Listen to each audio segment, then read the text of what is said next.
Although I'll know the last line when they get to the last verse. I'll know when they're in the last verse. So that one's all right. We'll go back. Oh. Did you want to practice that? Oh, no, I'm just singing.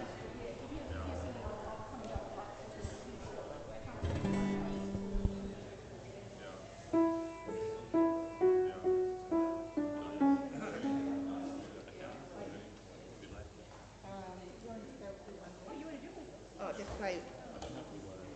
Oh.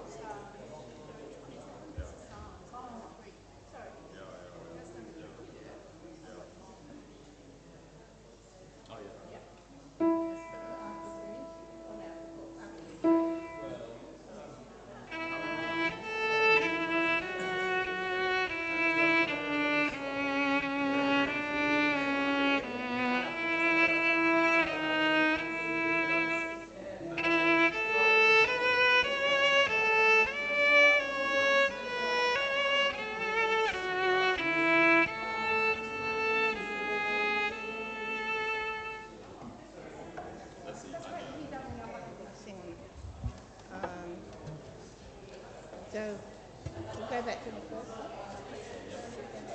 one. Behold our God. I don't think we got to the end. So I'll do 4 bars intro, or maybe.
And then we've got the bridge.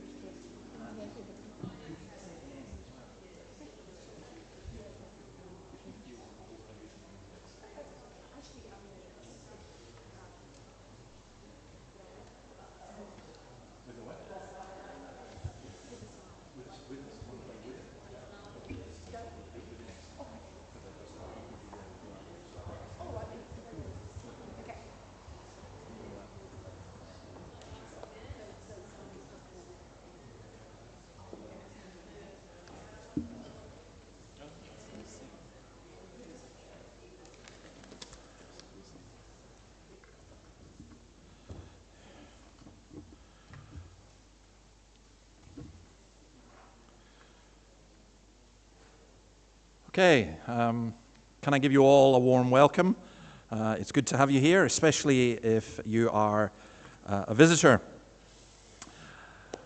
Let's worship God. Let us lift our voices and exclaim that worthy is the Lamb who was slain to receive power and wealth and wisdom and might and honor and glory and blessing. Let's do that by singing the song, Behold Our God.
Please be seated and let's pray.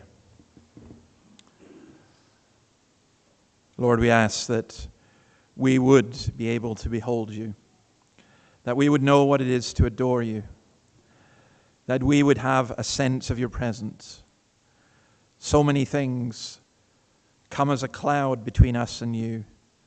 our sins, the distractions of this world, the actions of the evil one, our weakness in so many ways. Lord, we ask that you would break open through the clouds and that you would enable us to see you, to know you, to love you, to worship you. We pray, our God, that as we gather together, we would be conscious that this is the gate of heaven. May it be that heaven would be poured out on us in your name. Amen. Let's confess our sins together. The words are up on the screen. Let's say these words together. God of everlasting love, we confess that we have been unfaithful to our covenant with you and with one another. We have worshipped other gods, money, power, greed, and convenience. We have served our own self-interest instead of serving you and your people. We have not loved our neighbor as you commanded, nor have we rightly loved ourselves. Forgive us, gracious God, and bring us back into the fullness of our covenant with you and one another through Christ our Lord. And then receive this assurance of pardon. The Lord is compassionate and gracious, slow to anger, abounding in love. He does not treat us as our sins deserve or repay us according to our iniquities. For as high as the heavens are above the earth, so great is his love for those who fear him. As far as the east is from the west, so far has he removed our transgressions from us. As a father has compassion on his children, so the Lord has compassion on those who fear him, for he knows how we are formed. He remembers that we are dust. Amen. Now we're reading through the Old Testament book of Genesis. We're in the story of Joseph, Genesis 39, and Jacques is going to read that for us.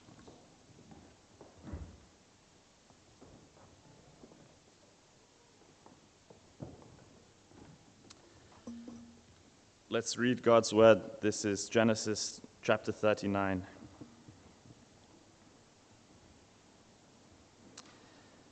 Now Joseph had been taken down to Egypt. Potiphar, an Egyptian, who was one of Pharaoh's officials, the captain of the guard, brought him from the Ishmaelites who had taken him there. The Lord was with Joseph, so that he prospered, and he lived in the house of his Egyptian master.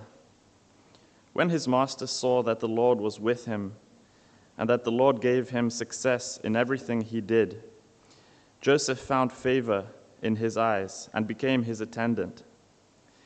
Potiphar put him in charge of his household, and he entrusted to his care everything he owned.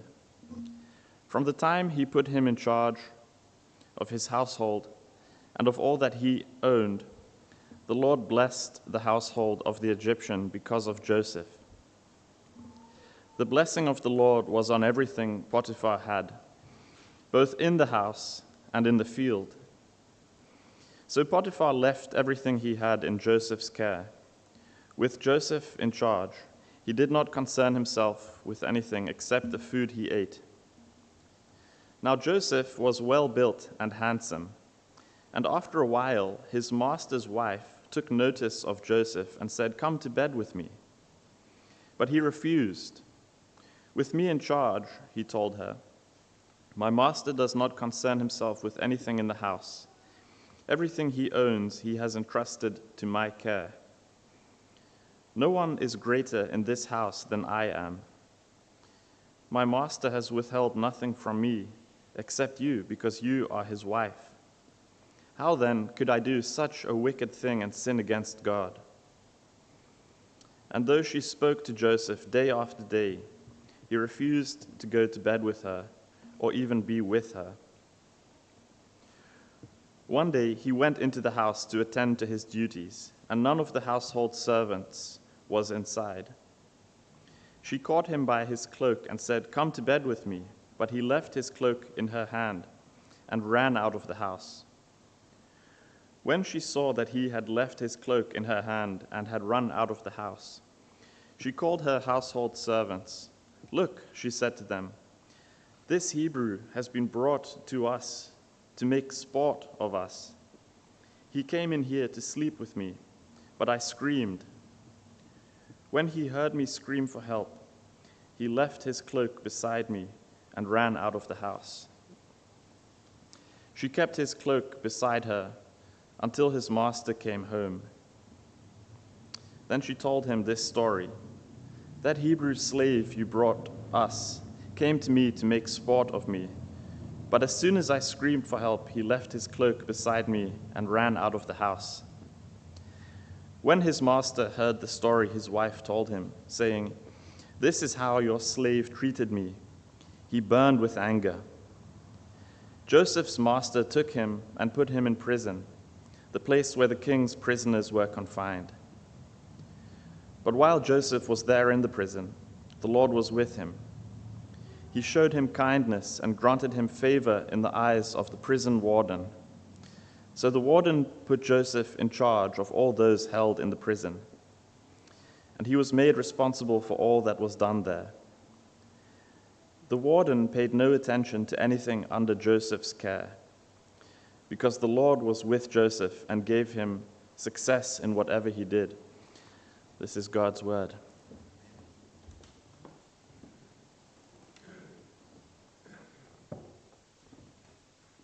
It is an amazing story.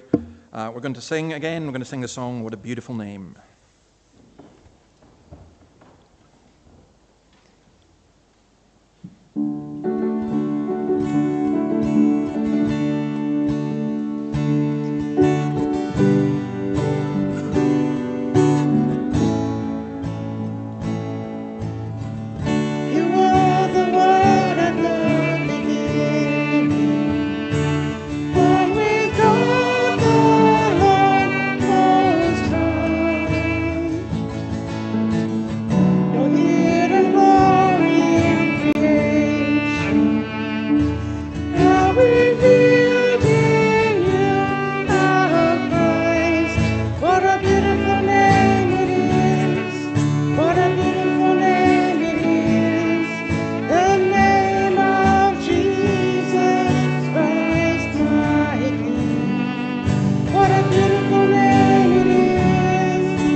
Please be seated. Let's just do a couple of notices. You should have received, especially if you're a visitor, you should have received a contact card when you came in. If you want to fill it out, please leave it in the box at the front there, and we'll get to it during the week. We've had we had a Kirk session on Wednesday, and that's where we kind of sort of make decisions about things, and one or two big decisions were made. One, which will please those of you who struggle with getting out of bed in time for the morning service, is we're proposing to move the morning service till 10 o'clock. Now, if I had my way, it would be 8 o'clock, but 10 o'clock, because apparently some younger people find it more difficult to get out of bed, and some older people find it difficult to get out of bed. But 10 o'clock, and I think we're likely to start that the first Sunday in March. Also, we're going to have communion the first Sunday in March, and we'll have communion every 2 months after that.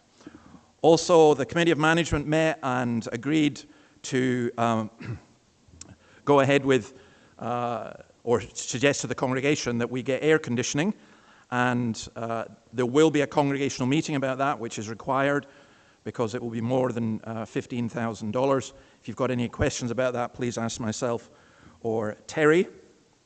Then we're going to start a prayer meeting so I said there's a lot going on. And again, I think the first one will be a congregational prayer meeting, having got feedback from some of you, not all of you. The time that seems to suit best is Saturday at 9 o'clock.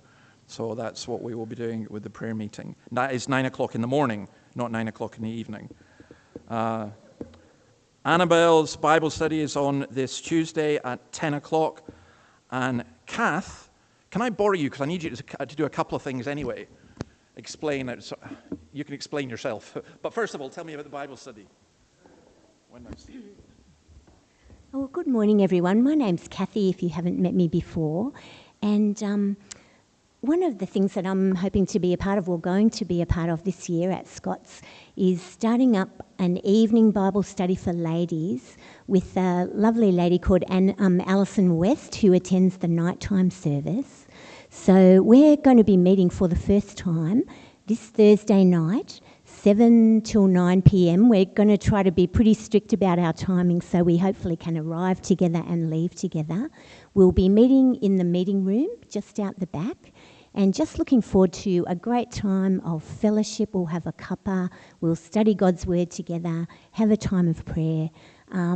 If you're not in a Bible study, if that time suits you, we would absolutely love you to come along. The first week will be an introductory week, so we'll just be getting to know each other and getting ourselves set for the rest of the term.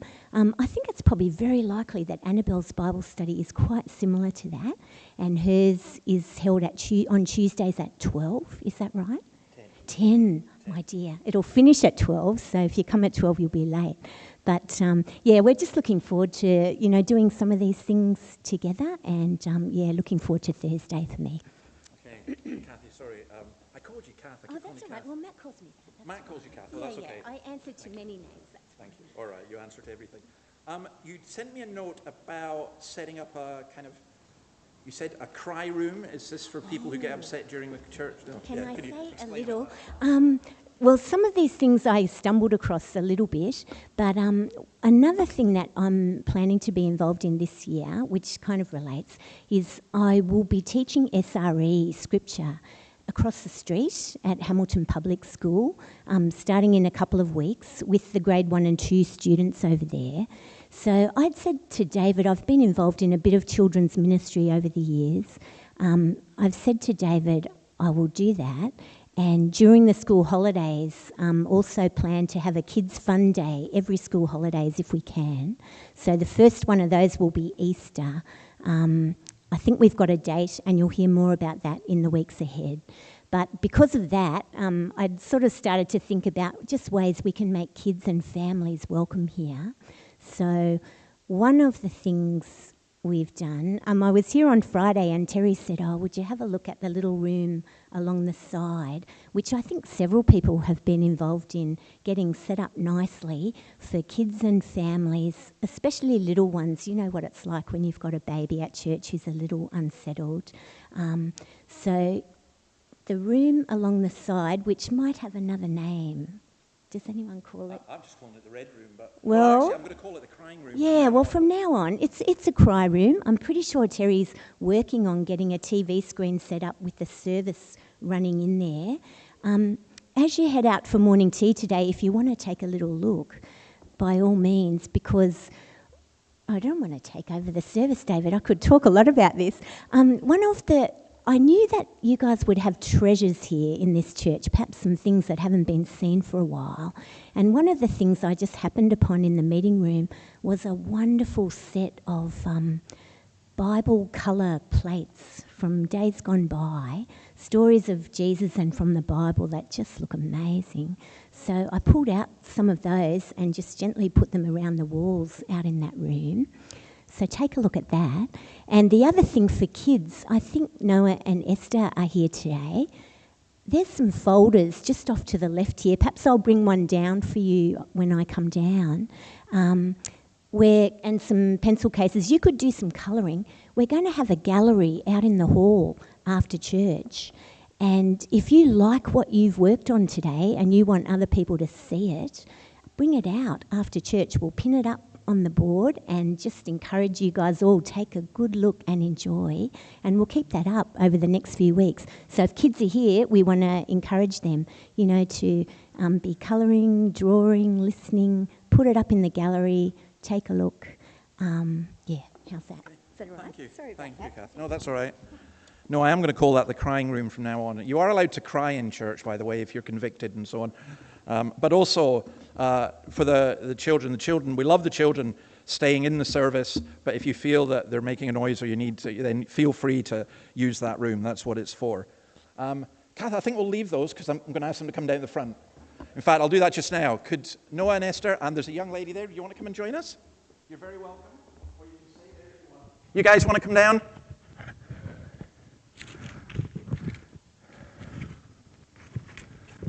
Come on. I'm going to come and give you this if you want, or you can come down. Do you want to come down with us? Bring your mum down with you. Come on. Come on, sweetheart.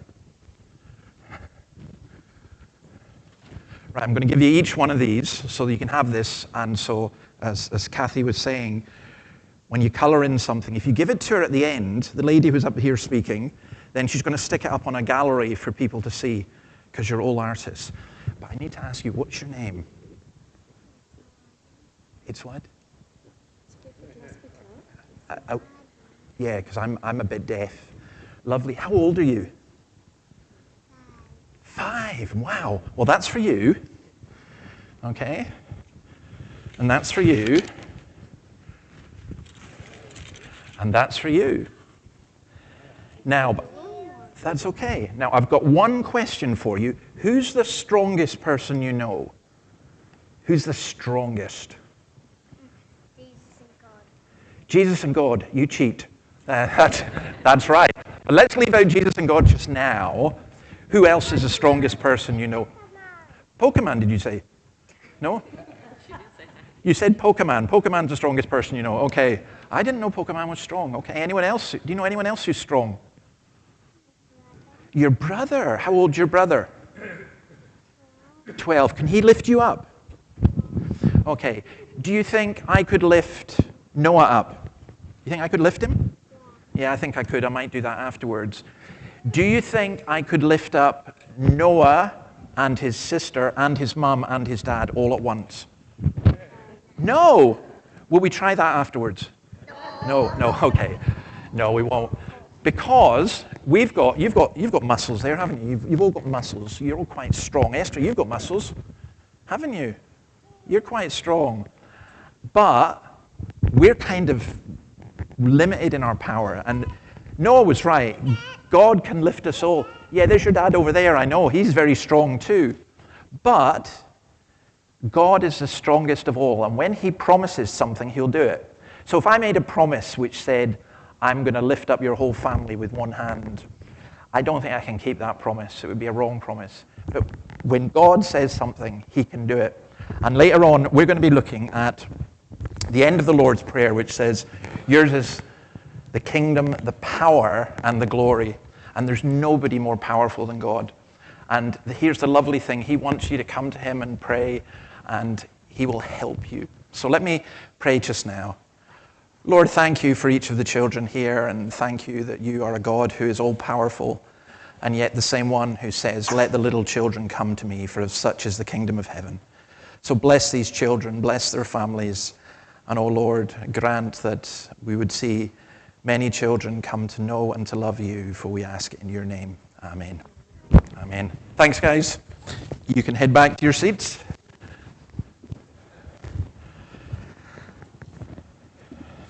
Okay. The service this evening, 5 o'clock rather, Jacques is going to begin a new series on Philippians. We're really looking forward to that. And then let me just say something about the country of the week. Myanmar, what used to be known as Burma. I was going to say it's often in the news. It's not in the news as much as it should be because it's kind of a forgotten war. It's a country of 55 million people, which it's a huge number of people. 676,579 square kilometers. 6% are Christian, mostly the Karen people in the north, and that's one of the tribes which is being attacked. I know this sounds strange because it's not our image of Buddhism, but it's being attacked by the military, who are a kind of, they would say that they were Buddhist. But it's been a vicious, vicious war. And there are approximately 2 million people from Myanmar, Burmese people who are refugees in other countries. In Australia, again, I thought this was a surprisingly large number, but 42,820 people live in Australia from Myanmar. And we pray for the work of the church there. Let's pray. Lord, we ask your blessing upon this great nation of Myanmar. We pray that somehow this civil war, this ongoing repression by the military of the various tribes would cease. We pray for your people who are Christians. We ask, O Lord, that you would protect them and keep them. And we pray for those from Myanmar, many of whom have been refugees who have come to this country. We ask that they would be welcomed. We ask, O Lord, that your people especially would welcome them and show them the compassion and love of Christ. For we ask it in your name. Amen. Okay, Annabelle is going to read Luke chapter 14, verses 25 to 34, and then after that, Matt will do the pastoral prayer.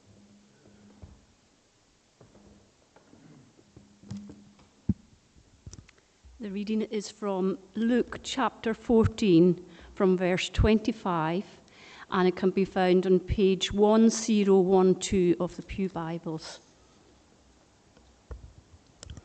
Large crowds were traveling with Jesus, and turning to them, he said, "If anyone comes to me and does not hate father and mother, wife and children, brothers and sisters, yes, even their own life, such a person cannot be my disciple. And whoever does not carry their cross and follow me cannot be my disciple. Suppose one of you wants to build a tower. Won't you first sit down and estimate the cost to see if you have enough money to complete it? For if you lay the foundation and are not able to finish it, everyone who sees it will ridicule you, saying this person began to build and wasn't able to finish. Or suppose a king is about to go to war against another king. Won't he first sit down and consider whether he's able, with 10,000 men, to oppose the one coming against him with 20,000? If he is not able, he will send a delegation while the other is still a long way off, and will ask for terms of peace. In the same way, those of you who do not give up everything you have, you cannot be my disciple. Salt is good, but if it loses its saltiness, how can it be made salty again? It is fit neither for the soil nor for the manure heap. It is thrown out. Whoever has ears to hear, let them hear. This is the word of the Lord.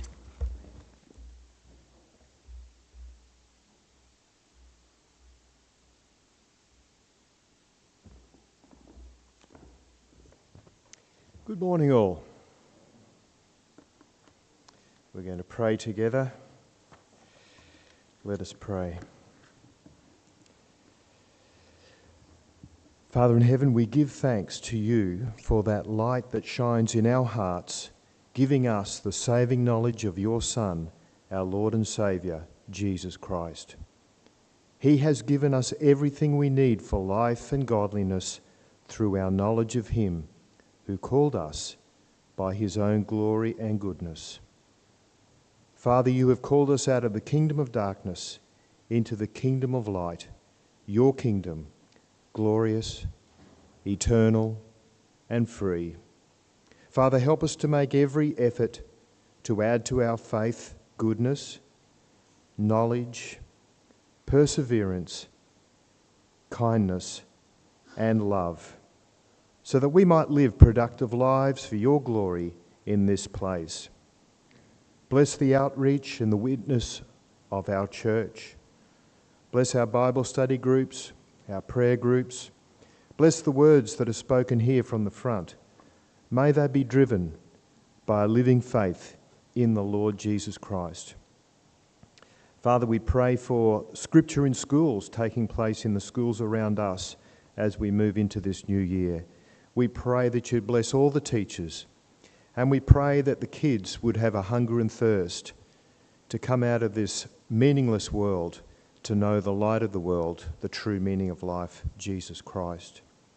Father, we pray for our community, for all our first responders. We pray for them. We pray for those that manage the police, the fire, the ambulance. We think of our hospitals and our nurses and doctors. Father, we pray for our community, that your blessing would go with those who lead, that they would manage well. And Father, where there is corruption, we pray that you would shine a light on it and bring it out into the open. And Father, we pray for our Houses of Parliament. We pray for our Prime Minister, for our Premier. We pray for the decisions made in those places. Father, we pray that we might be able to live free lives, free to worship you, and free to speak to our neighbour about you. And Father, help us to be ready to give an answer to those who ask for the reason, for the hope that we have. And so work in us too, we pray. And Father, we pray be with those who are not with us today. We think of Ian, we think of Peter, Ron, and Dawn and Arthur. Father, you know their needs at this time. You know those that take care of them. We pray your blessing upon them. And be with us, Lord, as we continue to think about all the wonderful things you have done. And we pray in the name of Jesus. Amen.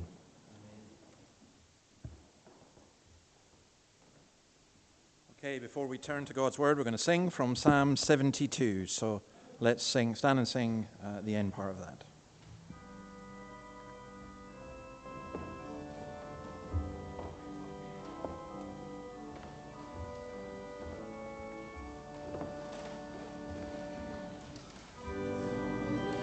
He lives, may Sheba's go, given him abundantly. May people ever pray for him and bless his name continually.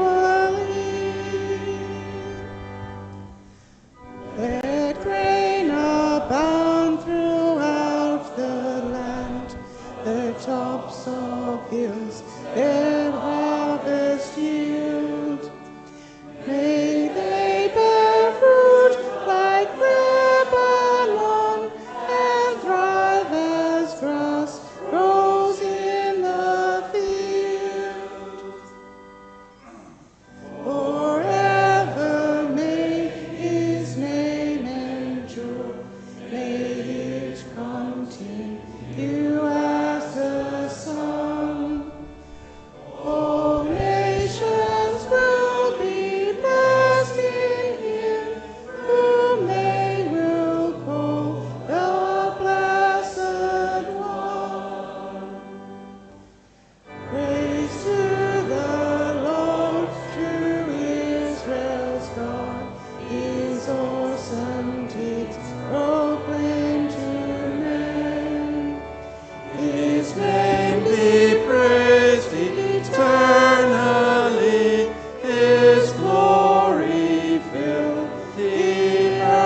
Please have a seat. As Matt was praying for Peter Newey, I know that Peter watches this online, as does Ian Stewart, and they're not able to get here. Speaking of the 10 o'clock, Peter sent me an email saying he enthusiastically endorsed the idea because he thinks he'll be able to make it at 10, which would be lovely. Speaking of SRE, as well as Kath in the Hamilton Public, can you pray for me as I go to Merriweather High School, I think it's called? No, yeah, the selective one, isn't it? Bev? What are you teaching? Okay, Ellamore High as well. So we've got 3 SRE teachers in this small congregation. Great. Good. Anyone else want to sign up? Feel free. I forgot to say the prayer and praise at 9:45 on Wednesday. Now, we're going to turn to Matthew 6, verse 13. And you'll notice it's not in your Bibles, the phrase I'm going to look. So we did last week, lead us not to temptation, but deliver us from the evil one, the Lord's Prayer. But then, for yours is the kingdom, the power, and the glory forever. Amen. Now, the reason that's put as a footnote is because it doesn't appear in the Latin Bible, and it's only in a few late Greek manuscripts. However, I think it is part of the Lord's Prayer. I think it's a suitable ending for the Lord's Prayer, and that's what we're going to look at. Now, I want to begin this in a slightly strange way with an announcement that some of you know, some of you don't know. This is either good news or bad news, depending on your point of view, but Annabelle and I were granted permanent residency in Australia, so that's... All of those of you who didn't clap, I'll speak to you afterwards. No. But we are delighted, and not least because there's been this air of uncertainty, knowing that you can be thrown out at any time, and that wasn't impossible. You know, it's not an easy thing when, you know, and so we're very thankful. The Lord has made it very, very clear that we should be here through all these providences and things. So I was thinking about what we look for, what we want with this church. And forgive me for just indulging this just for a second as we look at this. You'll see the connection in a moment. Maybe we want a comfortable building with nice meetings and the traditions of the church maintained with a few more people coming along. It's not enough. Maybe we want a renewed church with triple the people and a real sense of life. It's not enough. Maybe we want a church which sees many people coming to know Christ and the community turned upside down. It's not enough. What about, and this may be a nightmare to some of you, what if we became the Hillsong of Presbyterianism, with influence all over the country and the world, with media and branch churches and everything else? It's not enough. It's just not enough. What is enough is this: the kingdom. Yours is the kingdom and the power and the glory forever. Amen. Now,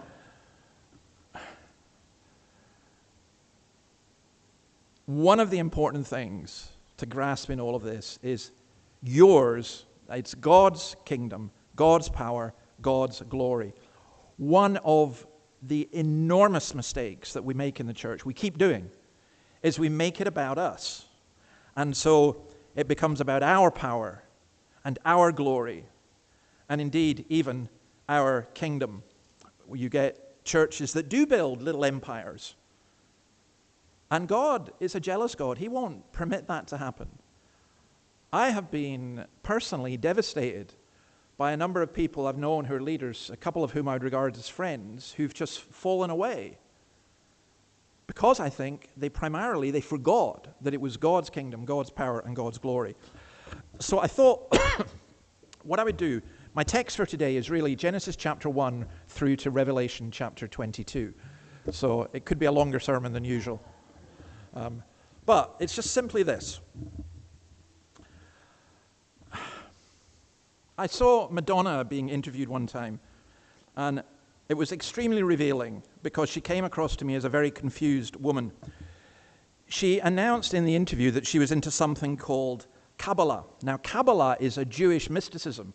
It's a fascinating thing, actually, when you look at it. She couldn't actually explain what it was, but it just made her feel good.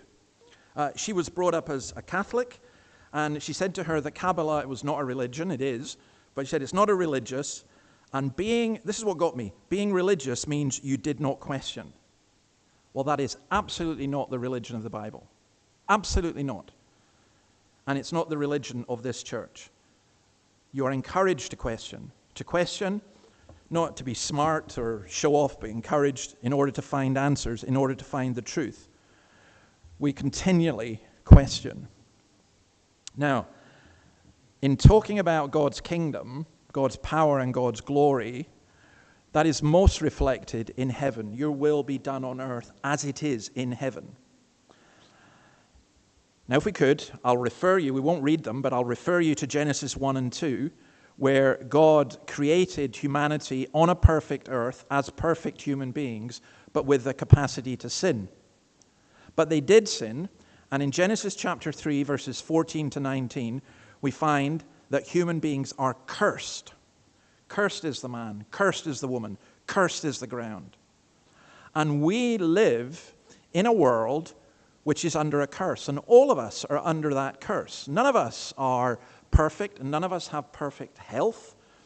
There's a kind of strange thing in modern society that people think, I should be perfectly happy, I should be perfectly healthy, and if I'm not, someone's to blame and I'm going to sue them. Well, why? What makes us think that that is the case? That is no longer the case for any human being.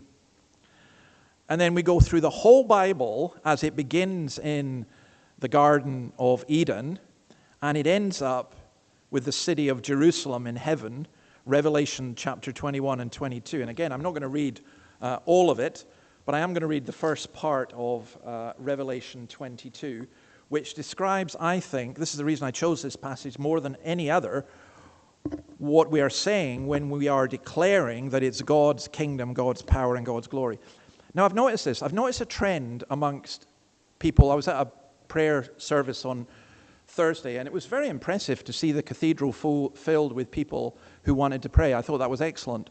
But I was there, and I've noticed a tendency, and I'm not being critical here, maybe I'm a little bit, of people declaring certain things, thinking if we declare something, then that makes it true, and we declare a particular victory, or we declare...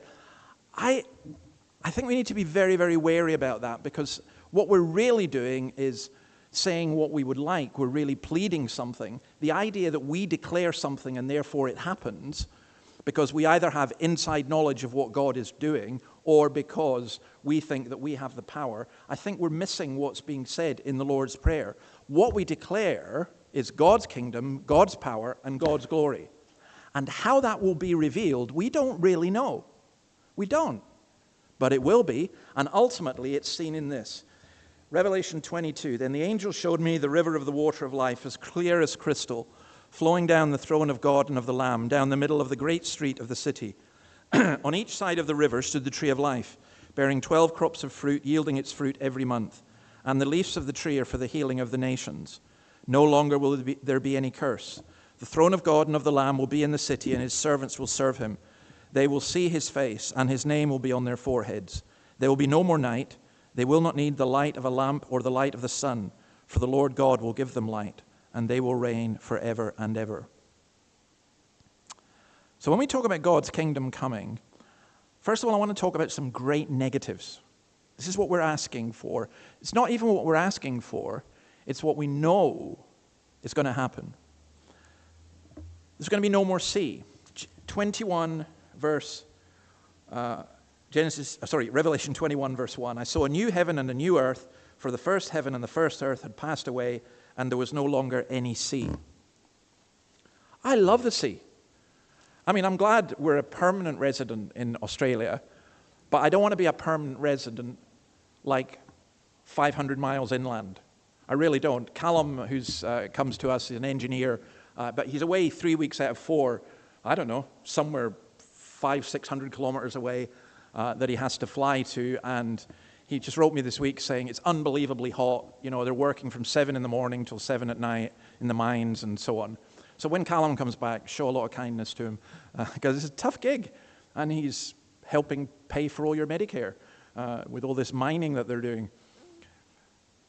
But I love the idea of living by the sea. So when I read, there's no more sea in heaven, I think, oh, that's not very nice. Who wants to be without sea? But this is why you need to understand the Bible in context, and why, particularly with Revelation, you need to understand it's a series of pictures and images which you're not to take absolutely literally. I will not be disappointed.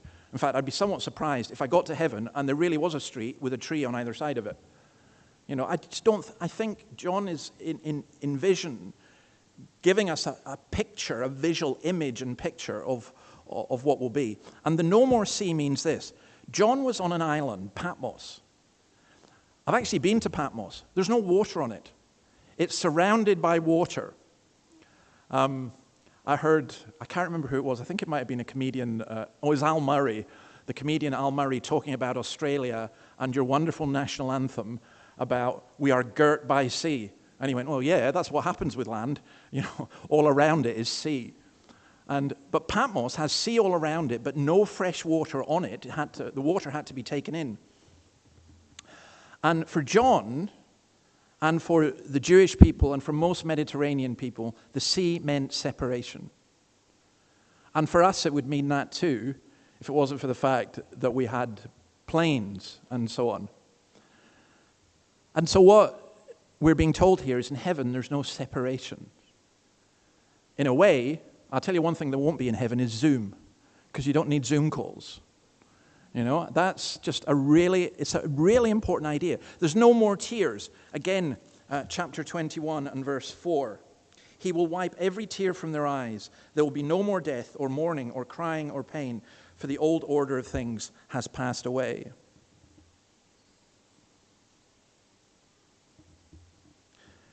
It's hard to live with the knowledge that those whom you love are dying.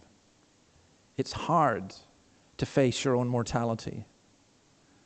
It's hard when the phone goes or you get an email and you go, no, another one. Because we live in a vale of tears. And it's almost impossible for us to imagine no more tears. Can I put it this way? There's no crying room in heaven. Right? Every tear is wiped from our eyes. And something else even more interesting, 21 verse 22, there's no temple. I did not see a temple in the city, because the Lord God Almighty and the Lamb are its temple. This building is temporary. The greatest cathedrals in the world are temporary. I very much enjoyed being up in the cathedral here. It's the first time I've actually really been in it. It's a very, very beautiful building. But it will disappear. It's worth nothing in reality. There's no temple. There's no Jerusalem temple. There's no great buildings in that sense. Because God is the temple. There's no more night. Chapter 21 and verse 25. On no day will its gates ever be shut, for there'll be no night there. Now the gates were shut to protect people. And we're saying, no, the darkness is what hell is. Heaven is the light. That's why Jesus came, that we would come into the light. Strange, again, we've noticed this many times. Why do we love darkness rather than light? Why do we have such a fascination about evil? There's no more night. There's no more evil. And then there's no more impurity. Verse 27 of chapter 21. Nothing impure will ever enter it, nor will anyone who does what is shameful or deceitful, but only those whose names are written in the Lamb's book of life. Some of us met last night, and somebody was asking about the Puritans. Why were they called Puritans? Was it because they were pure? And no, it wasn't. It was because they believed that we should have a purity of heart. That's what we should look for. But again, without being rude to you, you are not pure, and I am not pure. And it's funny how that impurity keeps rising. It's like having it's like having weeds in your garden. You get rid of them, and they come up again. It's like having a drink that you want to get out all the impurities. Do you ever use one of these water filters that are meant to filter out the impurities of the water? Well, it's the same with us. We are not pure. We dare not stand up and say to people, look, we're pure. We're better than you. We know that that's not the case. But in heaven, we will be. There's no more evil. There's no more curse. There's no serpent, no devil, and there is no room for the devil. The curse has absolutely gone. Now, here are some of the positives. I would say that all the negatives are actually positives, if you see what I mean. How positive it is not to have any more separation, tears, death, emptiness, darkness, or sin. I've told some of you this story before, but for me, it still more than anything summarizes how we should feel about heaven. There was a wee boy came to a football camp that we had, and he was just such a character. He had a glass eye, which he would take out every now and then just to impress the girls. But he knew nothing about the Bible. He thought that God was an Irishman because the only time he ever heard anyone speak about God was an Irish Catholic priest. And anyway, we were talking about things, and somebody said, when you get to heaven, there's no sickness. And the boy looked and he said, see, if I go to heaven, will I have two eyes? And the leader said, yeah, absolutely, you will. And I'll never forget the look in his face. He just looked up, he lifted up his hands and he went, oh! He had a broad Scottish accent. Come on, come on. And I just thought, that's actually the right attitude. Come on, that's what we want. You know, I think some of us as Christians have this kind of reluctant bit about not really wanting to go to heaven because we're not really sure what it's like. We're quite comfortable where we are. But I think we're really growing in grace when we become like Paul saying, I long to be with Christ, which is far better, but I'm going to have to stay with you for a while. You know, I wasn't joking about the permanent residency, except to say this. It's not permanent residency. I say uncertainty. There's no guarantee we would be in Australia next month, 10 years' time, or whatever, because you could die. We have no permanent residency. Here we have no continuing city. You know, you think about that when you think of how much you invest in property and how much you invest in making things your home, and then one day God comes and says, you fool, tonight all this is going to be required of you. So I think the negatives are actually positives, but there is even more. So notice what there is. When we're praying, yours is the kingdom, the power, and the glory, we're saying this. We're saying, let there be life. This is the river of the water of life. There was a river in Eden, and we were excluded from that river. Now we are welcome to the water of life, and this water is pure and clear as crystal water. If you know your geography, look at every great city in the world. What does it have in common? It has a river that goes through it. The rivers are so important. But every river in this world is polluted.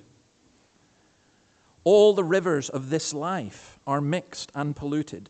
The river of life from God is pure, pure joy, pure grace, and utterly refreshing. It's kind of, I almost think the Pepsi advert or the Coca-Cola adverts are a bit blasphemous because they promise something that they can never deliver, lip-smacking, life-giving, whatever, you know. No. God gives us a river. Psalm 46 verse 4 says this, a river whose streams make glad the city of God, the holy place where the Most High dwells. If you read Ezekiel chapter 47 verses 1 to 12, the river of life flows from the throne. God provides and supplies our every need. Jesus, in John 7, on the last and greatest day of the feast, Jesus stood and said in a loud voice, if anyone is thirsty, let him come to me and drink. Whoever believes in me, as the scripture has said, streams of living water will flow from within him. That's not just a river in heaven. We're saying yours is the kingdom, the power, and the glory. When we become believers, we get this river of life within us, which then overflows to other people. And there's the tree of life, verse 2. We were excluded from the tree of life in the original Garden of Eden. Now we have it with the leaves, if you like, producing fruit every month, which is just a fantastic thing. I remember as a boy going to work in an orchard always amazed me. In the winter, trees were bare, and the abundance of fruit come the summer was astonishing. You plant these kinds of trees, your plum tree or your fig tree or whatever. Well, again, this is the idea here of abundance. And what does it mean? It means perfect heavenly life of fellowship with God, a place where his love, favor, and presence never end, where there's constant fruitfulness, where there is healing. The standing on either side of the river brings healing. In other words, a guarantee of no sickness, no sin, no misery, where everything is life-giving, everything is life-affirming, everything is health-giving. Another thing that there isn't in heaven is a National Health Service. No doctors, no nurses. Your job is temporary. Actually my job's temporary as well. I think if you're a musician, you'll probably have work. Or a gardener, you'll have work, but not doctors and nurses.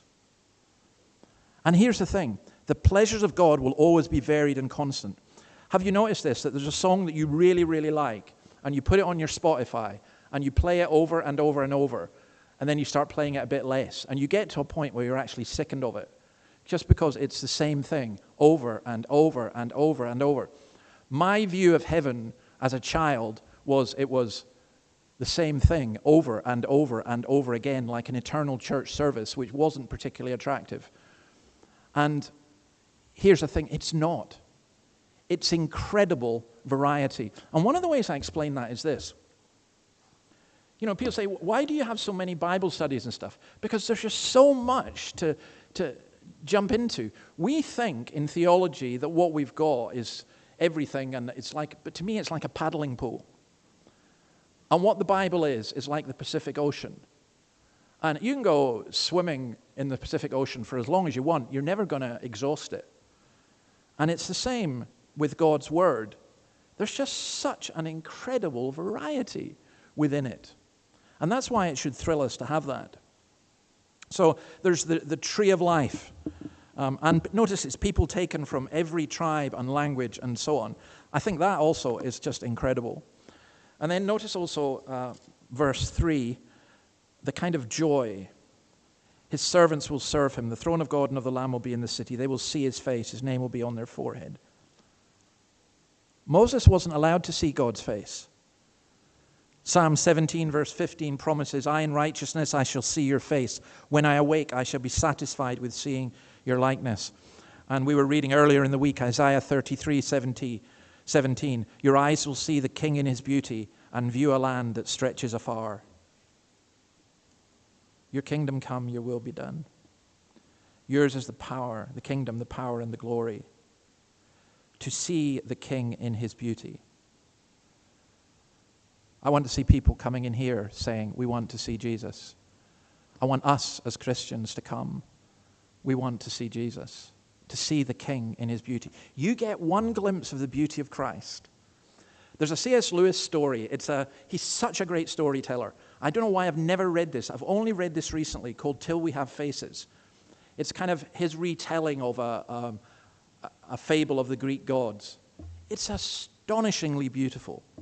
Till we have faces. And it's not a plot spoiler, but the heroine she's ugly, and so she covers her face with a veil. And it's this idea of seeing face to face. Well, now we are children of God, says John, and what we will be has not yet been made known. We don't know what we'll be, but we know that when he appears, we shall be like him, for we shall see him as he is. Jesus is in the midst of the throne, and we sing the words, what a beautiful name. And we sing, all that thrills my soul is Jesus. He is everything to me. And we sing, but we don't experience because we don't see him. And we will see him. There's light. There's no more partial views. Now at best we see through a glass darkly. There's no more pollution. We shall know God in the highest, fullest, most direct sense possible, and we shall serve him. That's what we do in heaven. We serve God, and he will give us his name. Revelation chapter 3, verse 12, that is promise. Revelation 19, verse 12, it's the same. It's God claiming us as his own. The Jews have had and still have at the Torah the box where they would place on their forehead to remind them that they belonged to God. They were given the covenant of circumcision to remind them that they belonged to God. The blood was over the door to remind them they were bought at a price. And we have similar symbols in that way. Baptized to remind us that we belong to God. It's God's mark upon us, not primarily our witness to him. But we are given this name. We sang about the beautiful name. That's why the name of being a Christian is not a term of contempt. It is the most beautiful thing to know that you belong to Christ. This may be a bit speculative, and doubtless you'll keep me right. But have you noticed how whenever God revealed himself to people, he gave a new name as a revelation of himself? And the final revelation is Jesus Christ. Maybe in heaven we'll be told more about God. Maybe there'll be yet more names. You know, that for me, there'll just be more revelation of who God actually is. And then we shall reign. Revelation chapter 3, verse 21 suggests that as well. Now, that doesn't mean that we will rule over people or that we will have subjects, but rather that we share in the kingship of Jesus. We shall live like kings forever and ever. I don't know what it means, to be honest. I just know I want it. There's an old paraphrase. High is the rank we now possess, but higher we shall rise, though what we shall hereafter be is hid from mortal eyes. Again, C.S. Lewis has this tremendous insight when he says every human being you meet, you need to remember this, they are going to be a creature so glorious or so dreadful that you would bow before them. All human beings are made in the image of God. They will either go to hell forever, to be with the devil, having chosen that, having taken the mark of the beast, or they will go to be with Christ forever. And so it's a wonderful hope, it's a wonderful vision, it's a great goal to live for. And it's a joy for us to know that this awaits us. Because we got the visa, we could make a plan to go back and visit our family in Scotland, and we look forward to doing that. In a way, heaven is us having a one-way ticket to be in glory forever, and we can really look forward to that. That's why I think, well, in The Lord of the Rings, right at the end of it, they have this image of them getting onto the ship, the beautiful Annie Lennox song, Into the West, where they're going to the land far away, a land of great beauty. So let me finish it with simply this. 1 Corinthians 4, verse 20. The kingdom of God is not in word, but in power. Yours is the kingdom, the power, and the glory. You know, we talked about the Battle of Bowman Street. This is what I discovered in Bowman Street. I went into the wee bookshop across the road. Great bookshop, honestly. I'm the best customer probably of them, I think. And they said, we've got something for you, because they know me. And I said, what is it? Chalmers Sermons. Now, Thomas Chalmers, if you don't know who Thomas Chalmers is, you're not a Scottish Presbyterian. I doubt you're a Christian. No. Thomas Chalmers was a great Christian leader in the 19th century. And I got this book, and it's published in 1823 with sermons that he preached in the 2 years before that. I mean, he lived for another 25 years. It's a first edition. It's absolutely, but it's not the value of the book. I mean, I told them to me it was priceless. It's some of the teaching within it, which is it's quite unusual. But I happened to read this week, and I thought this is a great way for us to finish this. Because my challenge for you is this. You could come in here, and you may know very, very little about God, and you'll learn things about God. And that's wonderful. That's what we want. You could have been coming here for ages, and you could know a lot, but you don't know the power of God. And in this sermon on the power of God, this is what Chalmers says. It may be of importance to know that a man may lay hold of by his memory all the language of Christianity and yet not be a Christian. It is also of importance to know that a man may lay hold by his understanding of all the doctrine of Christianity and yet not be a Christian. You could come to a Bible study and give all the good answers. You could lead a Bible study and yet not know the power of God. Chalmers makes this description, which is a terrifying one. To that person the kingdom of God has come in word, and it has come in letter, and it has come in natural discernment, but it has not come in power. Everything you or I do in this place is useless without the power of God. Useless. It's chasing after the wind. But the power of God, the hardest person, the deadest person, the vilest person, the most unforgivable person, comes under the power of God, and they are transformed. Yours is the kingdom. Yours is the power. Yours is the glory. And it's God's glory because someone who's changed like that, no human being could do that. It's only God who can do it. So, yes, let's read the Word of God. Let's hear the Word of God. Let's pray the Word of God. Let's sing the Word of God. But God forbid that any of us would be satisfied with that, because it's not enough. We need the power of God's Word to go deep within us.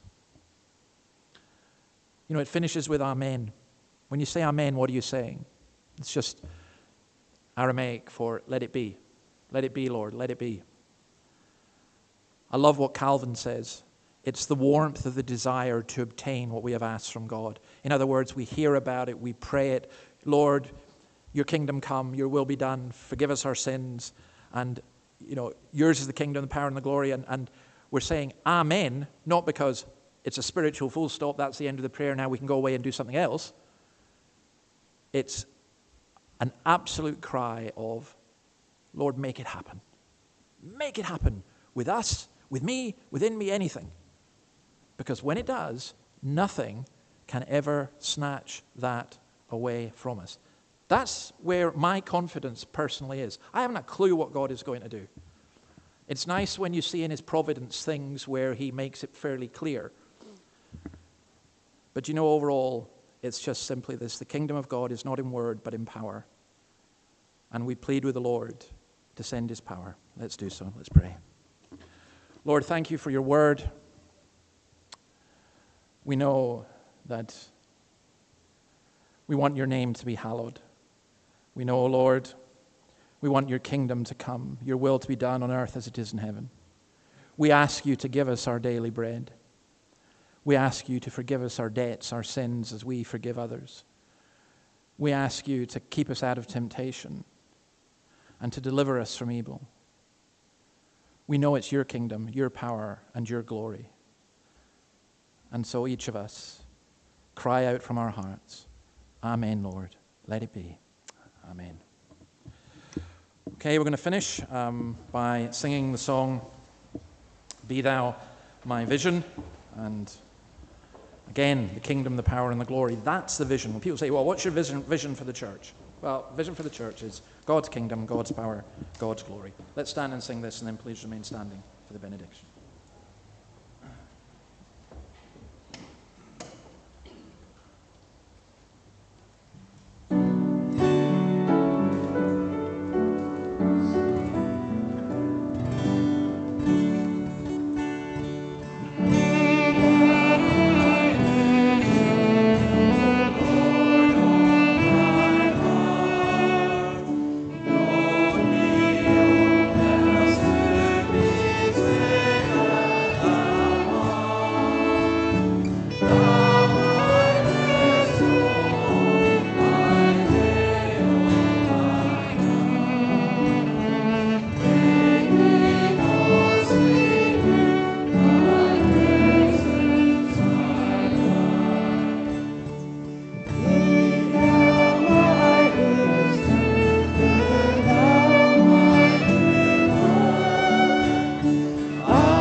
to him who is able to establish you by my gospel and the proclamation of Jesus Christ, according to the revelation of the mystery hidden for long ages past, but now revealed and made known through the prophetic writings by the command of the eternal God, so that all nations might believe and obey him.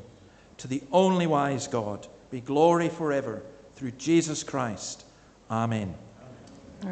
Amen. Refreshments are served through in the hall. Do you want to do this again?